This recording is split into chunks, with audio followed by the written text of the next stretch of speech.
പ്രിയമുള്ളവരെ, വീണ്ടും ഒരു പ്രഭാതം നമ്മുടെ മുന്നിൽ വരവേൽക്കുകയായി. പുതിയ കാര്യങ്ങൾ ചെയ്യുവാനും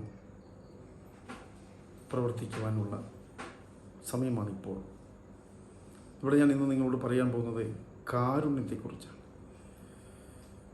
ബുദ്ധനാണല്ലോ കാരുണ്യത്തിൻ്റെ നാഥൻ എന്ന് പറയാം. കാരുണ്യം. ബുദ്ധൻ്റെ പ്രൈവറ്റ് സെക്രട്ടറി ആയിരുന്നു ആനന്ദൻ. ബുദ്ധൻ്റെ ശിഷ്യനായിരുന്നു. ആനന്ദൻ ചോദിച്ചു, ബുദ്ധൻ സദാസമയവും കാരുണ്യം കമ്പാഷൻ എന്നൊക്കെ പറയുന്നുണ്ട്. കാരുണ്യം എന്ന് വെച്ചാൽ എന്താണ് പ്രഭു?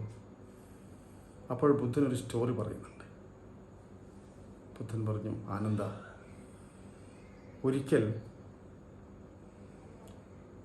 ഒരു ഫോറസ്റ്റിൻ്റെ അരികിൽ കാഴ്ച കാണുവാൻ ഒരച്ഛനും അമ്മയും 2-3 സഹോദരങ്ങളും പോയി.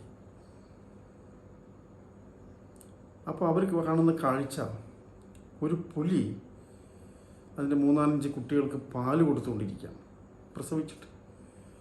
അപ്പോൾ പുലിക്കാണെങ്കിൽ വിശന്നിട്ട് ആകെ തളർന്നിരിക്കുകയാണ്, ക്ഷീണിച്ചിരിക്കുകയാണ് ആ അമ്മപ്പുലി. കാരണം കുട്ടികൾ മുല കുടിച്ചുകൊണ്ടിരിക്കുന്നു, ഭക്ഷണമില്ലാതെ അതിങ്ങനെ വളരെ അബോധാവസ്ഥയിലേക്ക് പോകുമ്പോൾ ഇളയ ആ കുട്ടിക്ക്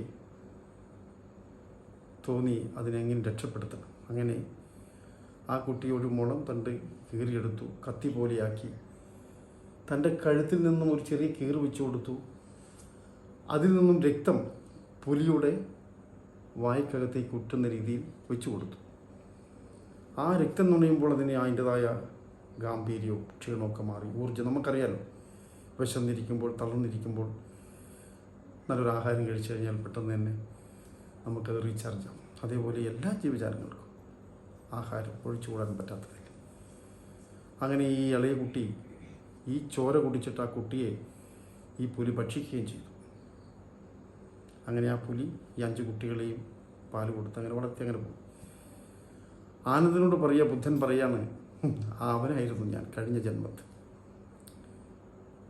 ഇതൊരു കഥയാണ്. കഥയോ യാഥാർത്ഥ്യമോ നമുക്കറിയില്ല, എങ്കിലും കാരുണ്യത്തിൻ്റെ ഒരു എക്സാമ്പിൾ പറയാൻ പറ്റും. അത്രയും കാരുണ്യം ആ പുലിയോട് തോന്നിയ ആ കാരുണ്യം, താൻ അതിനുവേണ്ടി സമർപ്പിക്കപ്പെട്ടു, ബലിയർപ്പിക്കപ്പെട്ടു, അതിന് ഭക്ഷണമായി മാറി. അതായിരുന്നു ആനന്ദ ഞാൻ കഴിഞ്ഞ ജന്മത്തിൽ. ഇതാണ് കാരുണ്യം. നമുക്കങ്ങനെ അത്രത്തോളൊന്നും എത്താൻ പറ്റില്ല, എങ്കിലും സഹജീവികളോട് ഒരു അനുഭാവം, പരിഗണന. കാരണം നമ്മളെപ്പോഴും നമ്മുടെ ആധിപത്യത്തിനാണല്ലോ, നമ്മളെപ്പോഴും നമ്മുടെ ഈഗോ, അഹംബോധത്തിൻ്റെ ഫുഡാണ് ആധിപത്യം. മറ്റുള്ളവരെ ഭരിച്ചുകൊണ്ടിരിക്കുക, നിയന്ത്രിച്ചുകൊണ്ടിരിക്കുക, ആജ്ഞാപിച്ചുകൊണ്ടിരിക്കുക, ഞാൻ ഞാൻ ഞാൻ എന്നുള്ള ഭാവത്തിലാണല്ലോ. ഇവിടെയാണ് ഈ കാരുണ്യത്തിന് തന്നെ വർക്കൗട്ട് ചെയ്യുന്നത്. അല്പസ്നേഹം, കാരുണ്യം, വിട്ടുവീഴ്ച മനോഭാവം, ജീവിതം സുന്ദരമാകും, മനോഹരമാകും. ഇനിയും പുതിയ പുതിയ മേഖലകളിലേക്ക് നമുക്ക് വളരുവാനും ഉയരുവാനും പറ്റണം. അതിനായിരിക്കട്ടെ നമ്മുടെ ഈ പ്രഭാതം എന്ന് മാത്രം പറഞ്ഞുകൊണ്ട് നന്ദി, നമസ്കാരം. വീണ്ടും കാണാം.